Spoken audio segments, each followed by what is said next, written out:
एक गांव में एक किसान रहता था। वह रोज सुबह सुबह उठकर दूर झरने से साफ पानी लेने जाया करता था।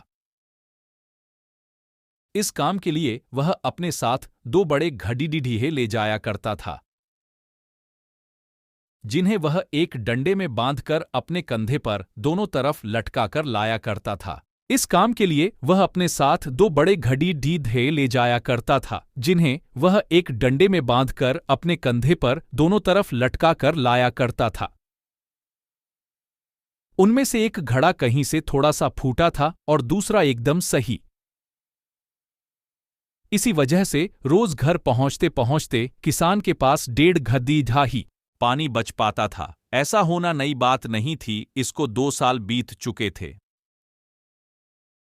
सही घड़े को इस बात का बहुत घमंड था। उसे लगता था कि वह पूरा का पूरा पानी घर पहुंचता है और उसके अंदर कोई भी कमी नहीं है।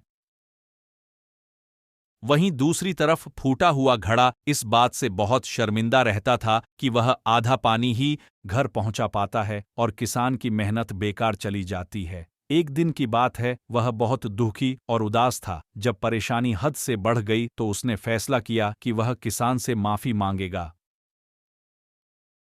किसान से बोला, मैं बहुत शर्मिंदा हूं, मैं आपसे माफी मांगना चाहता हूं। तो किसान ने पूछा, भाई तुम किस बात से शर्मिंदा हो? छोटे घड़े ने दुखी होते हुए कहा, शायद आप नहीं जानते हैं, मैं एक जगह से फुटा हुआ हूं।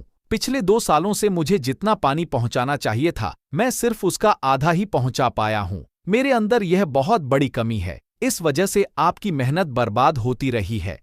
किसान को घड़े की बात सुनकर बहुत दुख हुआ और बोला, इतना परेशान होना भी ठीक नहीं है। चलो तुम्हारी उदासी दूर करते हैं। एक काम करना, कल जब तुम रास्ते से लौटो तो अपने टपकते पानी पर दुख करने के बजाय उस रास्ते में खिले हुए फूलों को देखना, कितने खुशबूदार, कितने खूबसूरत, कितने प्यारे, और साथ ही पास में छोटे छोटे पौधे देखना।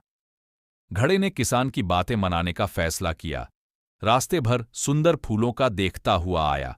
ऐसा करने से उसकी उदासी थोड़ा कम हुई, पर घर पहुंचते पहुंचते उसके अंदर से आधा पानी गिर चुका था। वह फिर से मायूस हो गया और किसान से क्षमा मांगने लगा। किसान बोला, शायद तुमने रास्ते पर ध्यान नहीं दिया। रास्ते में जितने भी फूल थे बस तुम्हारी तरफ ही थे।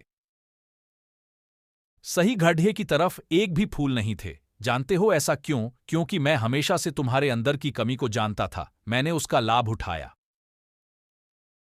मैंने तुम्हारी तरफ वाले रास्ते पर रंग बिरंगे फूलों के बीज बो दिए थे। तुम थोड़ा थोड़ा करके सींचते रहें और पूरे रास्ते को इतना खूबसूरत बना दिया। आज तुम्हारी ही वजह से मैं इन फूलों को भगवान को अर्पित कर पाता हूँ, अपना घर सुंदर बना पाता हूँ। तुम ही सोचो, अगर तुम जैसे हो ऐसे ना होते तो भला क्या मैं यह सब कुछ कर पाता है।